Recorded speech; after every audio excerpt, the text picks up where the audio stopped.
Hello, I'm Javan Lockhart, therapist at Healing Hearts of Indy. You can reach me at 317-224-3211 for an appointment. You can also reach me via email. My email is Javan, Javan, at healingheartsofindy.com. And this week's video is on a blog that I've written about self-differentiation. What is self-differentiation and why is it important?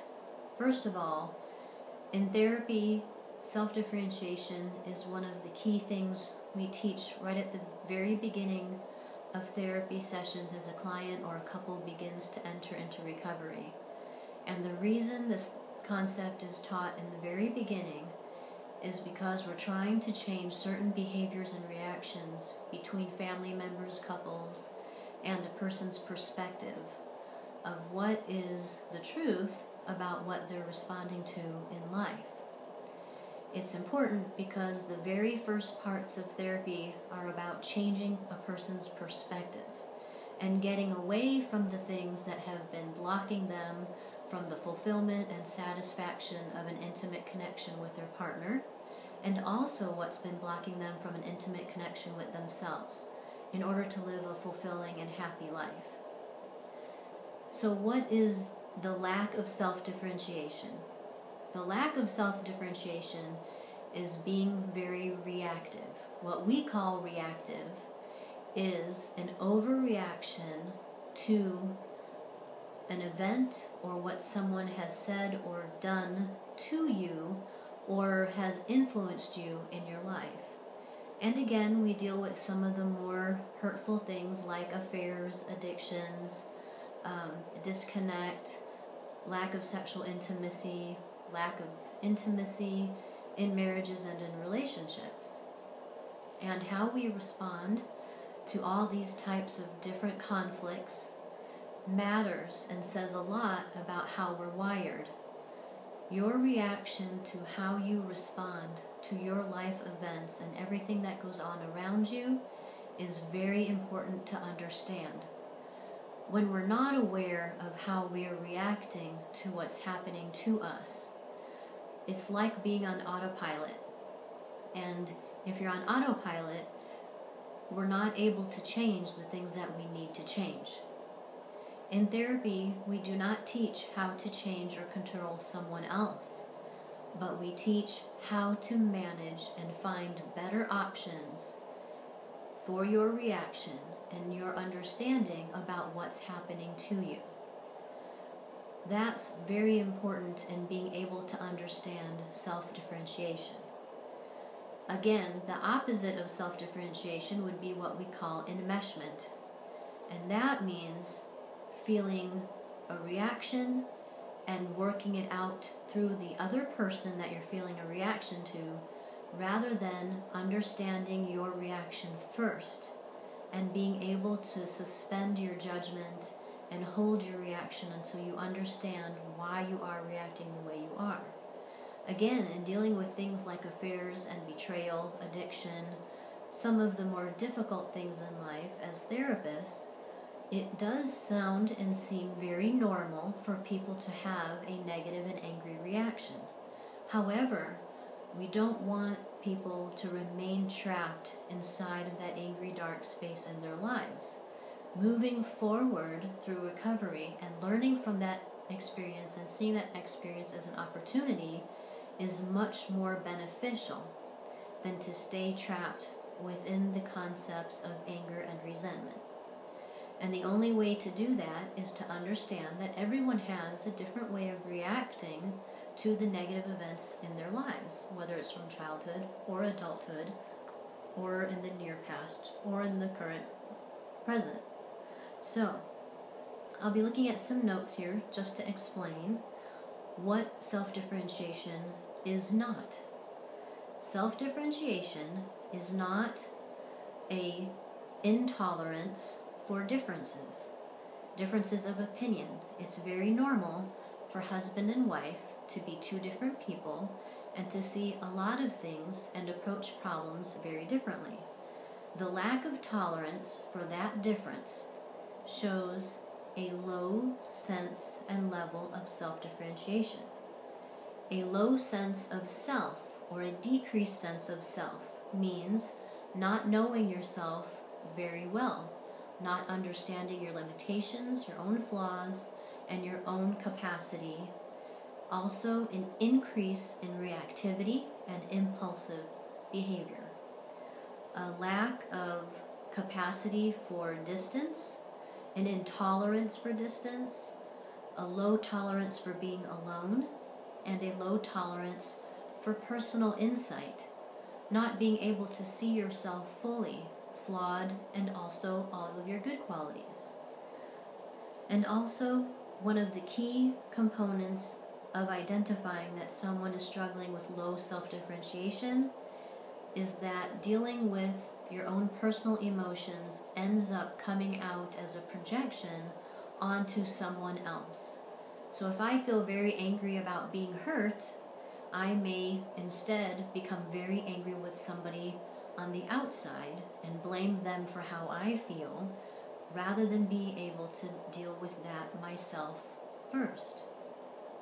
So dealing with your anxiety and your issues through another person, an inability to be alone, a low tolerance for distance or space in a relationship, a low level of humbleness and humility, a low sense of self, a low sense of insight about knowing yourself, a low capacity for closeness, and a low tolerance for differences, difference in opinion, differences in lifestyle, and also an increase in reactivity and impulsivity. If you have a short fuse, or you tend to shut down and become very silent very quickly and feel that very strongly, these are all of the qualities that we're looking for to understand whether or not someone is having a low sense of self-differentiation. This is very much seen in young children who don't understand the complexities of life and how no does not mean no, you can't do this, but I love you, and how they become angry in a temper tantrum kind of form. When there's a lack of self-differentiation, there's a very large use of the amygdala part of the brain that is responsible for fight or flight, and it's an overreaction. So an overreaction to the daily grind, daily activities, become impulsively angry with your spouse or your significant other or your child or a family member, is showing that there's too much reactivity around a topic or an event. Now the flip side to that, of having a high sense of self-differentiation, is a more mature, grown-up way of handling your life. There's an increased insight into who you are, accepting and acknowledging your flaws, knowing how you're built, knowing what you need, and knowing what works and what doesn't work. An increased ability to have a holding pattern for when things become challenging and difficult, and not lashing out, but instead being able to stay in that uncomfortable place as you process and understand what is going on within you and what might be some good solutions. Also, a decrease in impulsivity, meaning having thoughtful, calm actions, not being impulsive, not allowing that first gut reaction to be the place where we begin a decision-making process from. Also being healthy and good with boundaries, and having an increased ability to be alone, and a closeness increase in being intimate. Also lowered reactivity, less pride, and an increase in humility, and an increase in tolerance for differences, and an increased tolerance for distant, meaning if someone is pulling away, I don't have to react to that right away. I can maintain a holding pattern that says, okay, this is an opportunity, again, for me to learn about what's happening in this relationship. This person who has a high sense of self-differentiation will deal with their anxieties within themselves and understand how to healthily, in a positive way, self-soothe, learn and grow and move on from an opportunity or a life event, rather than to see it as an issue with the outside world. So those are some of the very important ways to understand what happens in a relationship. No matter what event or what has occurred. And as therapists, we deal with trauma, abuse, horrific life events, and even simple things like finances and how to raise children and parenting.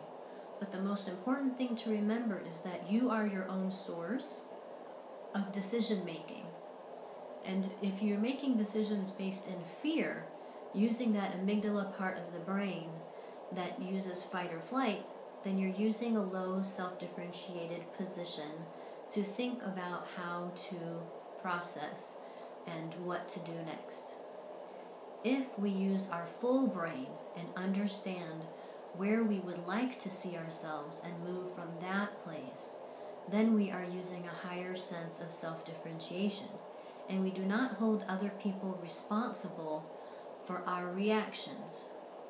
Being able to see our reaction as a necessary part of our lives is very important, and understanding that reaction comes from our own insides. That is very important, because we can't hold other people responsible for how we decide to feel about being hurt, or about not being heard, or about being left out. These are all solutions that are within each of us. And I invite you to read my blog at healingheartsofindy.com/Javan's blog to understand more about self-differentiation and how that can help you to have better communication, to have a healthier perspective about the role of everybody in your life and how important you are to yourself in being able to address insecurities like abandonment, anxiety, fear, lack of confidence, addictions, all of those kinds of things. It all starts with you first. Have a good week, and thank you for watching.